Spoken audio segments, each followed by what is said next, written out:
Imagine un rivage où la mer Égée polit la pierre depuis des millénaires.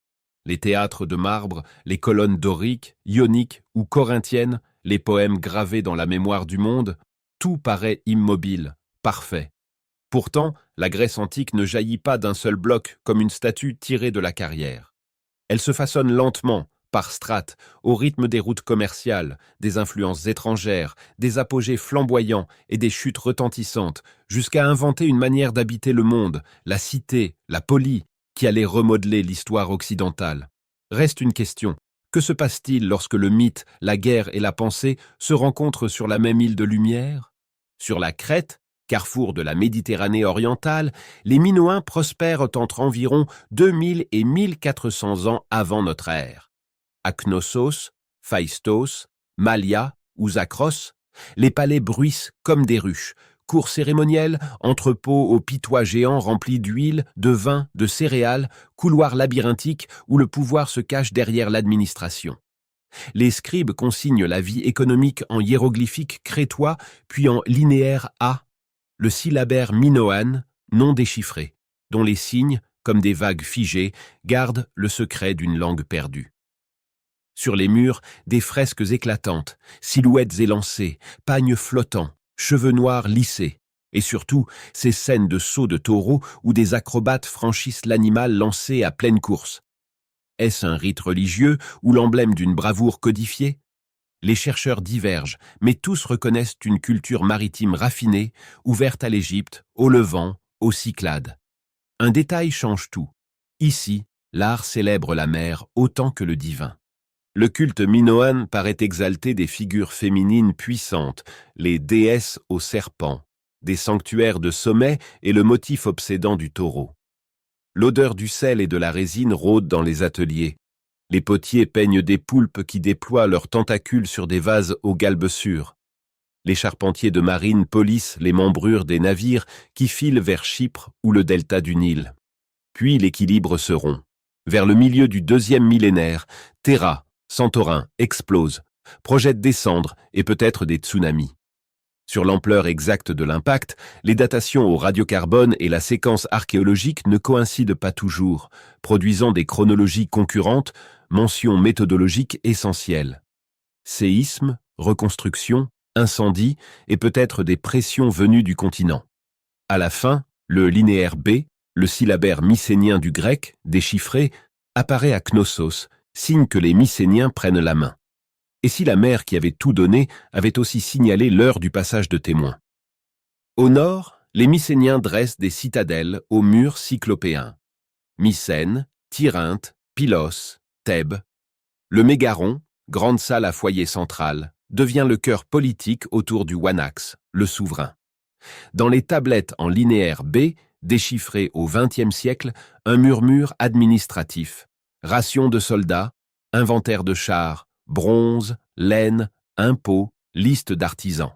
C'est un État palatial, capable de mobiliser, de taxer, de faire la guerre, d'expédier des poteries vers Chypre ou le Levant. Dans des tombes à puits, des masques d'or, des poignards incrustés, des bijoux attestent l'ostentation d'une élite qui se rêve héroïque. Ici, l'iconographie emprunte aux Minoens mais magnifie l'armement, la chasse, l'éclat. La tradition place dans ce décor la guerre de Troie. À Issarlik, en Anatolie, des couches de destruction existent. Pourtant, l'ampleur et la nature du conflit restent débattues, et l'Iliade n'est pas un procès verbal. Prudence de méthode. Une chose demeure. Le mythe a la peau dure parce qu'il transporte un morceau de vérité politique, la lutte pour des routes et des détroits.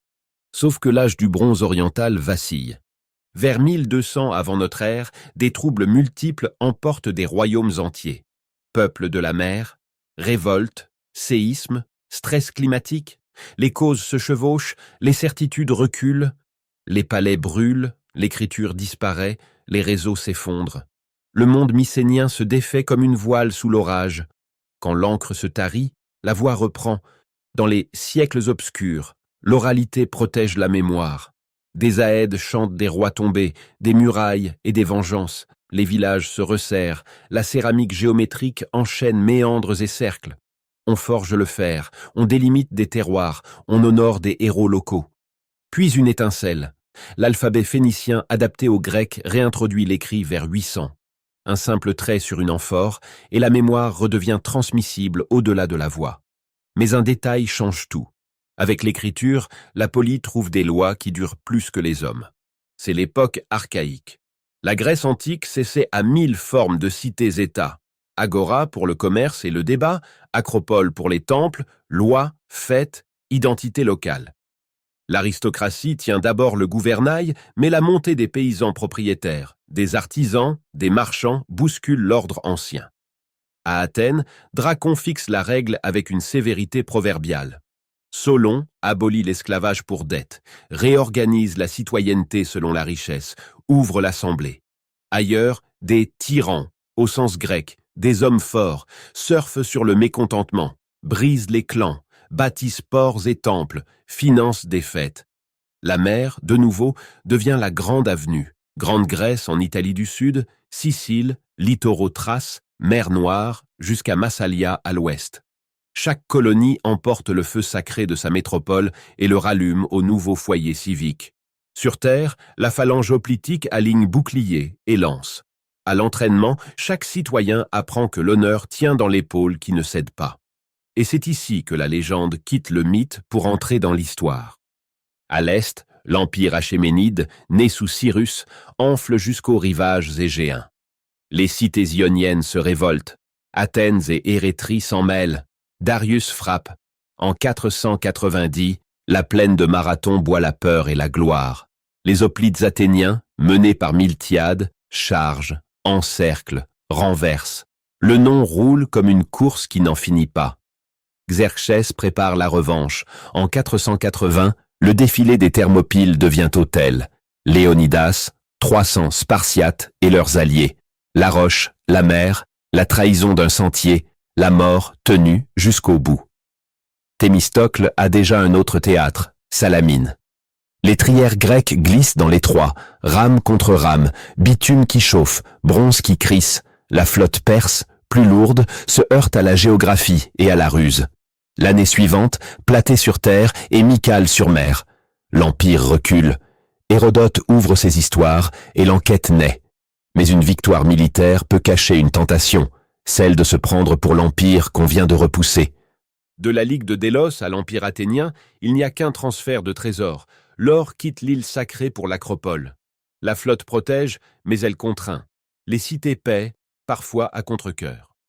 Périclès, stratège à la voix de marbre, élargit l'ecclésia, indemnise les fonctions publiques, défend une démocratie directe où les citoyens votent les lois, les alliances, les expéditions. Sur l'Acropole, les maillets frappent la lumière. Le Parthénon règne avec ses raffinements optiques, stylobates légèrement convexes, entasie des colonnes. L'Érectéion aligne ses cariatides, Athénaniquet veille au bord du vide, les propylées ouvrent le ciel. Dans les théâtres, Échille, Sophocle, Euripide sondent le destin, la faute, la justice. Aristophane crie de rire et de satire. Dans l'Agora, Socrate questionne jusqu'à la gêne. Platon imagine le monde des formes. Aristote classe, observe, construit des méthodes qui dureront 2 millénaires. Et pourtant, au sud, une cité sans rempart choisit la discipline plutôt que la pierre. Sparte a 2 rois, une Gérousia d'anciens, des efforts vigilants. Elle a l'agogé, éducation collective qui forme des hoplites sobres, indifférents au luxe, dont la liberté individuelle s'efface derrière la cité. Elle a conquis la Messénie, réduit ses habitants au statut d'élotes et transforme la peur en système. Entre Athènes maritime et Sparte terrestre, le choc devient fatal. La guerre du Péloponnèse éclate en 431. Périclès choisit la mer et les longues murs, Archidamos, 2 incendies latiques. La peste frappe Athènes, emporte Périclès, la stratégie vacille. Il y a des coups d'éclat, Sphactérie, une paix fragile, Nicia, puis Lubrie, la grande expédition de Sicile. Syracuse résiste, l'armada s'épuise, l'issue vire au désastre. On dit que les survivants finissent aux carrières. Alors Sparte occupe Décélie, Lysandre obtient l'or perse et bâtit une flotte. À Aigos Potamos, la dernière marine athénienne est anéantie. En 404, les longs murs tombent, les 30 s'installent. Thucydide, témoin lucide, démontre que la peur, l'intérêt et l'erreur pèsent plus que les dieux. Mais la Grèce n'a pas fini de surprendre. Un roi du Nord apprend vite. Philippe II de Macédoine, otage à Thèbes dans sa jeunesse, réforme son armée. Saris, phalange compacte, cavalerie des compagnons, art des sièges, diplomatie matrimoniale. Il joue des querelles grecques, pacifie ses frontières, avance encore. En 338, à Chéronée, Athènes et Thèbes cèdent. La Ligue de Corinthe naît sous tutelle macédonienne pour une guerre panhellénique contre la Perse. Philippe est assassiné, mais son fils a 20 ans et la fulgurance pour destin. Alexandre franchit l'Hellespont en 334, rend hommage aux héros de Troie, image frappante où la propagande se marie à l'épopée, manque de mourir au Granique, terrasse Darius III à Issos, puis tourne vers la Phénicie. Le siège de Tyr devient démonstration, une chaussée jetée dans la mer, des tours de siège qui grincent, la chaleur, le sel, les cris. L'Égypte accueille le conquérant. Alexandre fonde Alexandrie, consulte l'oracle de Siwa, endosse une aura quasi divine qui inquiète ses officiers. Gaugamel, enfin, bataille ouverte, manœuvre nette, empire achéménide renversé. Babylone, Suse, Persépolis tombe, une torche renverse un palais, vengeance de l'acropole incendiée ou ivresse, l'historiographie discute. Ensuite, la marche devient une diagonale vers l'inconnu. Bactriane, Sogdiane, résistance locale, mariage politique, garnison. Alexandre tente une fusion des élites, impose la proskynaise à la cour, suscite des mutineries. À l'Indus, contre le roi Poros, les éléphants écrasent la terre mouillée par la mousson. À l'Iphase, l'armée refuse d'aller plus loin. La descente de l'Indus, puis la traversée de la Gédrosie, tue de soif et de fatigue. De retour à Babylone, en 323, Alexandre meurt à 32 ans. Fièvre, complications, poison, les sources ne s'accordent pas. Sans héritier adulte, l'empire se disloque entre diadoques. Pourtant, quelque chose de neuf s'installe, une culture grecque mondialisée. Et c'est ici que la géographie se met à parler grec. C'est l'âge hellénistique. Les Ptolémées règnent en Égypte depuis Alexandrie. Les Séleucides de l'Anatolie à l'Iran. Les Antigonides en Macédoine. Pergame, avec l'autel de Zeus, sculpte la fureur des dieux. Plus loin, la bactriane grécophone pousse jusqu'en Inde. La langue grecque, devenue koiné, administre, enseigne, débat. Dans la bibliothèque et le Mousion d'Alexandrie, Euclide systématise la géométrie. Ératosthène mesure la circonférence de la Terre avec une précision étonnante. Archimède tord la mécanique et la pensée. Callimaque et Apollonios polissent une poésie érudite. Le stoïcisme, Zénon, prône l'accord à la nature, l'épicurisme, Épicure, l'ataraxie, les sceptiques suspendent leur jugement, les cyniques déshabillant les conventions. En art, l'émotion grimpe au visage. Gaulois mourant, Laocoon et ses fils, victoire ailée de Samothrace. L'architecture corinthienne triomphe, la ville se fait boulevard, port, perspective. La religion se métisse, Sarapis mêle traits grecs et égyptiens. Les rois cultivent une aura sacrée. Mais à l'ouest, une puissance nouvelle ajuste son glaive à la mesure du monde. Rome intervient d'abord en arbitre, puis en maître. Cynocéphales et Pydna démontrent qu'une phalange figée ne tient pas face à la souplesse légionnaire. La Macédoine est domptée. La Grèce perd son autonomie. En 146, année où Carthage est rasée, Corinthe est mise à sac. L'Achaïe devient province. Pergame passe par testament, Antioche tombe. En 31, Actium scelle le sort de l'Égypte de Cléopâtre. En 30, l'époque hellénistique se clôt politiquement. Pourtant, la Grèce conquiert ses conquérants. La païdéia devient signe de raffinement. Les élites romaines apprennent le grec, fréquentent Athènes, collectionnent les marbres, copient les ordres architecturaux, écrivent des épopées qui dialoguent avec Homère. La Grèce n'est plus souveraine, mais son esprit circule plus que jamais. Au cœur de ce long arc, la mythologie et la religion grecque tissent une trame souple. Zeus, Héra, Athéna, Apollon, Artémis, Arès, Aphrodite, Héphaïstos, Hermès. Un panthéon de dieux très humain. Moins d'orthodoxie que d'orthopraxie. On sacrifie, on défile, on consulte Delphes. Chaque poli honore sa divinité Poliade. Les mystères d'Éleusis ou l'orphisme promettent, par des rites secrets, une meilleure destinée. À partir du 5e siècle, la critique perce. Xénophane dénonce les dieux à l'image des hommes. Platon allégorise. Aristote classe. Cependant, les fêtes demeurent, ciment social autant que ferveur. Dans l'Orient hellénistique puis romain, les cultes se métissent, s'assimilent. Zeus avec Jupiter, Athéna avec Minerve.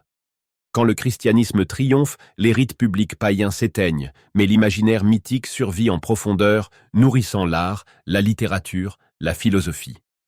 Un paradoxe demeure, la Grèce a appris à douter sans renoncer à l'émerveillement.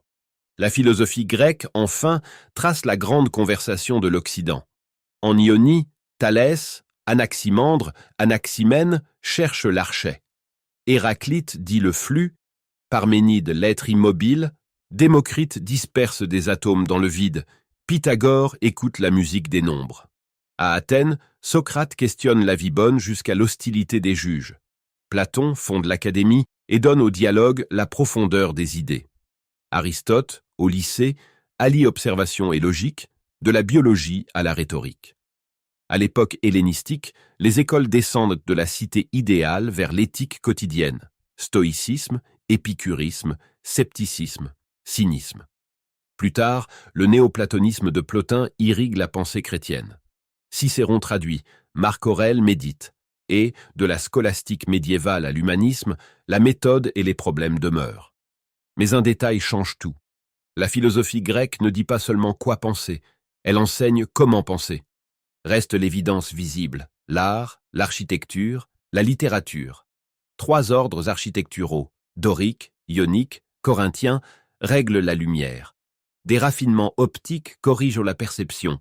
Les théâtres épousent les pentes, les stoas cadrent l'espace public, les plans hippodamiens tracent des quadrillages. En sculpture, du kouros raide au contrapposto de Polyclète, du marbre serein du Parthénon aux draperies tourbillonnantes de Samothrace, la Grèce cherche l'humain dans l'idéal et l'idéal dans l'humain. La céramique passe des figures noires aux figures rouges. La grande peinture a presque disparu, mais la mosaïque d'Alexandre à Pompéi et les descriptions antiques laissent deviner l'ombre, le volume, la trompeuse profondeur. Côté lettres, Homère fixe l'échelle des valeurs. Hésiode tresse cosmogonie et éthique. Les tragiques sont de la faute et la loi. La comédie rit de tout. Hérodote enquête, Thucydide analyse, Platon questionne, Aristote ordonne. Puis Callimaque, Apollonios, Théocrite ouvrent d'autres voies. La Grèce antique, même annexée, continue d'irriguer Rome, Byzance, la Renaissance, nos théâtres, nos musées, nos bibliothèques. Et c'est ici que l'héritage devient quotidien, quand on débat, quand on mesure, quand on cadre la lumière. Alors, que reste-t-il lorsque l'on traverse ces siècles comme on longe une côte? L'idée qu'une civilisation n'est pas un miracle tombé du ciel, mais un patient maillage de ports, de palais, de places publiques, qu'une écriture perdue peut renaître autrement, qu'une défaite militaire peut annoncer une victoire culturelle, qu'un temple n'est pas seulement une prière de pierre, mais un calcul de proportion et de lumière, qu'un débat sur l'agora vaut autant qu'une charge de hoplite. Les Minoens ont appris à écouter la mer, les Mycéniens à administrer la force, les cités à transformer le conflit en loi, les Athéniens à confier la décision au nombre, Alexandre à mondialiser une langue, l'époque hellénistique à faire dialoguer des dieux. Et si, chaque fois qu'on rectifie une colonne, qu'on doute avant d'affirmer, qu'on débat en assemblée, on marchait encore, sans le savoir, sur l'agora d'Athènes?